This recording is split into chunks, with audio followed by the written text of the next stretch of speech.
Buongiorno, sono Giulia, psicologa dell'Associazione Psicologi per i Popoli. In questo periodo sono molte le emozioni che possiamo provare, in particolare la paura, e quindi avere ansie e preoccupazioni. Sono reazioni normali a una situazione che normale non è. La paura ci avvisa che stiamo percependo un pericolo e, se è proporzionata, ci protegge. Il problema arriva nel caso in cui sia troppa o troppo poca.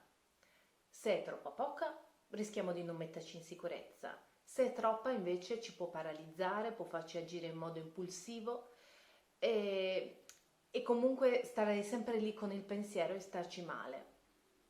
Cosa possiamo fare quindi? Beh, l'ansia può calare se ci rendiamo conto che, prendendo le necessarie precauzioni, il rischio può essere molto più basso di quello che istintivamente pensiamo.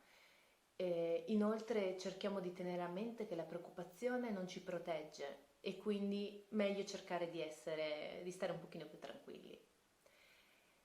Fai riferimento solo a fonti affidabili ed evita quelle allarmistiche, informati al massimo 2 volte al giorno sull'andamento della situazione ed evita di tenere di sottofondo TV o radio che parlano del virus.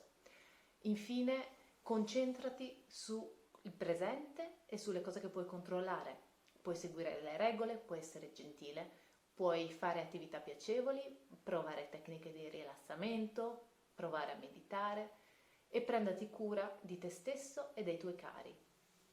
Andrà tutto bene.